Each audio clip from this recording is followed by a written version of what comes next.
रामैया को उसी गांव में खुद का एक खेत होता था।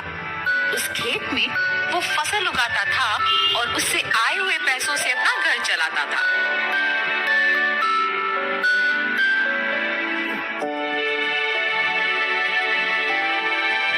हमेशा की तरह इस साल भी फसल तो मैंने उगा दिया। अब गर्मी की मौसम शुरू होने वाली है, जल्द ही तरबूज के बीज डालने पड़ेंगे। ऐसे सोचकर तरबूज के बीज लेके अपने खेत की ओर जाता है।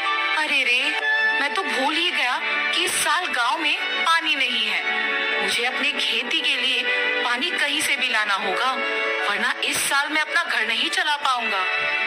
ऐसे अपने आप में सोचते हुए दुखी होता है। इतने में उसके पड़ोसी खेत का मालिक विश्वनाथ रामैया को देख उसके पास आता है। अरे रामैया, इतना क्या सोच रहे हो कि मेरा आना भी देखा नहीं तुमने? विश्वनाथ, तुम्हें तो पता है कि मैं हर साल चावल की फसल के बाद तरबूज उगाता हूँ, मगर इस साल गांव में पानी ना होने के कारण मैं तरबूज नहीं उगा सकता हूँ। मैं अपना घर कैसे चलाऊंगा? क्या तुम पानी के बारे में इतना सोच रहे हो? उसमें क्या है, इस सारे गांव में सिर्फ मेरे ही खेत में तो मोटर है। मेरे मोटर का उपयोग करके तुम हमेशा की तरह अपने खेत में तरबूज उगाओ। मैं तुम्हारा एहसान कभी नहीं भूल सकता हूँ। ऐसे कहकर उसके खेत में मौजूद मोटर की सहायता से पानी का उपयोग करके तरबूज उगाता है। कुछ ही महीनों में उसके खेत में तरबूज अच्छे उगते देख बहुत खुश होता है। हर साल से ज्यादा तो इस साल तरबूज उगे हैं, इनको बेचूंगा तो बहुत सारे पैसे मिलेंगे।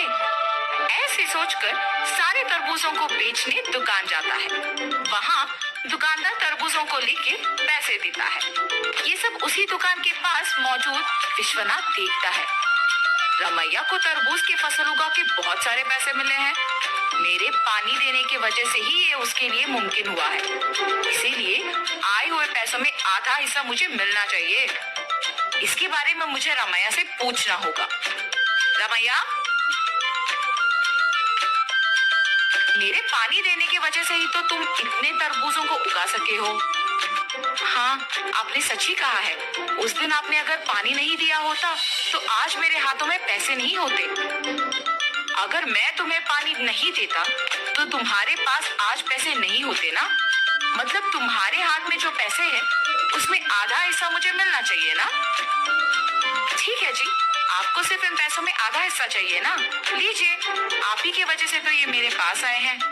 ऐसे खुशी से पैसे देता है। मैंने सोचा कि तुम पैसे नहीं दोगे, लेकिन तुमने मेरा एहसान वाकई चुका दिया। मेरे पूछने पर बिना सोचे तुमने पैसे बस दे दिया। तुम अगर ऐसे ही रहोगे तो तुम्हारी अच्छाई ही तुम्हें नष्ट कर देगी। ऐसे कहकर पैसे लेके वहां से चले जाता है।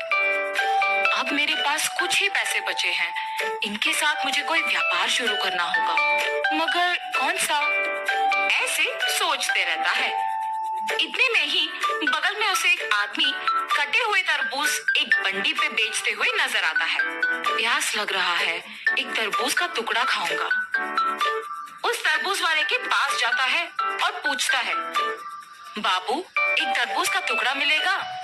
जी हाँ। एक तरबूज का टुकड़ा कितने का है? सिर्फ 5 रुपए है जी। एक तरबूज का टुकड़ा 5 रुपए का है? एक पूरा तरबूज तो बहुत कम पैसों में मिल जाएगा। मैं मेरे पास के सारे पैसों से तरबूज खरीदूंगा और उन्हें ऐसे टुकड़े बना के बेचूंगा। ऐसे मुझे बहुत पैसे मिलेंगे। तुरंत उसको पैसे देके उसके पास के सारे तरबूज लेके जाता है। उन तरबूजों को एक बंडी के ऊपर रख के उन्हें अच्छे टुकड़ों में काट के बेचने लगता है। ऐसे उसका व्यापार बहुत अच्छा चलता है। हर रोज की तरह एक दिन वो जब तरबूज बेच रहा था, आप सबको पता है कि इस गांव में कुछ दिनों से चोरी हो रही है। जो भी इन चोरों को पकड़ के जमींदार जी के हवाले करेगा, उनको जमींदार जी अभिनंदन करके तोहफा देंगे। उस विज्ञापन को रामैया सुनता है। उस दिन दोपहर को 4 आदमी उसके पास आते हैं। बाबू, हमें 4 तरबूज के टुकड़े दो ना।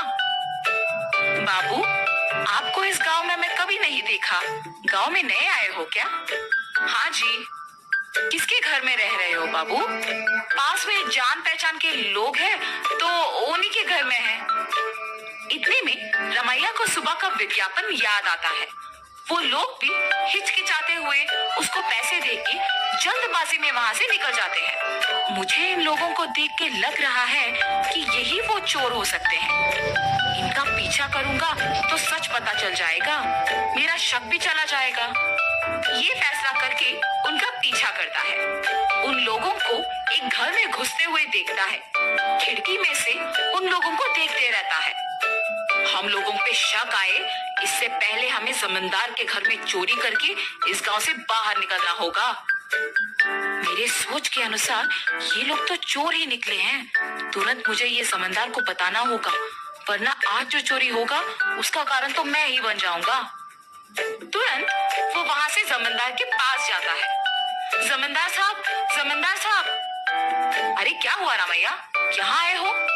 इस गांव में हो रही चोरियों के पीछे जो लोग हैं वो मुझे पता है, यही बताने आपके पास आया हूँ मैं। इतना ही नहीं, मैं उन्हें ये कहते हुए सुना कि वो आज आपके घर में चोरी करने वाले हैं, इसीलिए तुरंत आपके पास आया हूँ। ऐसे सब कुछ जमींदार को बताता है। क्या तुम्हें पता है कि वो लोग कहाँ हैं?